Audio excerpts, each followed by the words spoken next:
ایک شخص نے ایک امام صاحب کی، ایک مولانا صاحب کی اپنے گھر پہ دعوت کی کہ حضرت آئیے ذرا گھر پہ کھانا کھائیے، دعا بھی کر دیجئے۔ ڈرائنگ روم میں بٹھایا اور کھانے پینے کا انتظام کرنے چلا گیا۔ کھانا وغیرہ کھا کے امام صاحب دعا کر کے چلے گئے۔ بیٹا آیا، کہتا ہے ابو جان کمرے میں کون آیا تھا؟ کہا امام صاحب آئے تھے۔ کہا میرے بہت سارے پیسے پڑے ہوئے تھے، غائب ہو گئے ہیں۔ کہتا کیسی بات کر رہے ہو، امام صاحب ہیں، تم نے کہیں بھول گئے؟ نہیں ابو میں نے یہیں رکھے تھے۔ بڑا پریشان کیونکہ پیسے زیادہ تھے، ٹینشن میں آ گیا۔ ابو کو سمجھایا، ابو کہ میں تو امام صاحب سے بات نہیں کروں گا، اتنی نیک شخصیت ہے، کوئی امام صاحب چوری کرنے تھوڑی آئے تھے، تم نے کہیں رکھ دیا ہوگا۔ کہتا نہیں ابو یہی رکھے تھے۔ بہرحال دل میں اس نے رکھی بات، پیسے زیادہ تھے، یاد تھے اس کو۔ 6 مہینے، سال بعد، 1 سال بعد پھر انہوں نے امام صاحب کی دعوت کی۔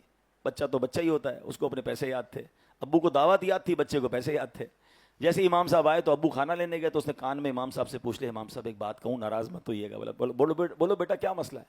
کہا پچھلے سال بھی آئے تھے نا، میرے کچھ پیسے تھے، بڑے زیادہ پیسے تھے، آپ جب سے گئے وہ پیسے نہیں مل رہے، آپ ناراض مت ہوئیے گا، میں آپ کو کچھ کہہ نہیں رہا، آپ کو نظر آئے تھے۔ یہ سن کر امام صاحب رونے لگ گئے۔ اتنی دیر میں والد صاحب بھی آ گئے۔ بیٹے نے کہا میں نے امام صاحب سے پوچھا ہے، وہ تو رو رہے ہیں۔ کہا دیکھا میں نے کہا تھا نا تمہیں نہیں کرنا تھا، امام صاحب کو کتنا دکھ ہوا، آپ معاف کر دیں، ہم آپ کو چور نہیں کہہ رہے، بس یہ بچہ تھا اس نے پوچھ لیا۔ کہتے میں اس لیے نہیں رو رہا کہ اس نے مجھ سے سوال کیا ہے۔ یہ سامنے آپ کی کبٹ کے اندر قرآن پاک ہے، ذرا نکالیے۔ انہوں نے قرآن پاک نکالا، کہا اس کو کھولیے۔ وہ جلدان کے اندر لپٹا ہوا تھا، اس کو کھولا تو سارے پیسے اس کے اندر پڑے تھے۔ کہا بیٹا جب کھانا لینے آپ کے ابو گئے نا تو پیسے بکھرے ہوئے تھے، میں نے پیسے سمیٹ کے قرآن میں رکھ دیے کہ روز تلاوت ہوتی ہوگی، آپ قرآن کھولیں گے آپ کو پیسے مل جائیں گے۔ میں رو اس لیے رہا ہوں کہ پورا سال ہو گیا ہے آپ کے گھر میں قرآن نہیں کھلا ہے۔ سچ بتاؤ یہ حال نہیں ہے ہمارا؟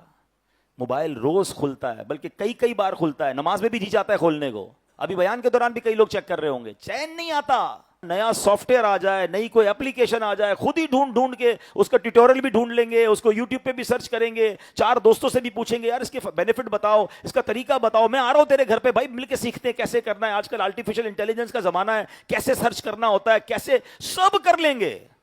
قرآن کے بارے میں یار ابھی تو واقعی مشکل ہے، اب تو کیسے پڑھیں؟ یعنی جس کو نہیں کرنا نا، ایک جملہ یاد کر لیں، امیر علیہ سنت کا بڑا تاریخی جملہ ہے۔ آپ فرماتے ہیں جس کو کرنا ہونا اس کے لیے راستے بہت، جس کو نہ کرنا ہو اس کے لیے بہانے بہت۔ فیصلہ آپ کر لیں۔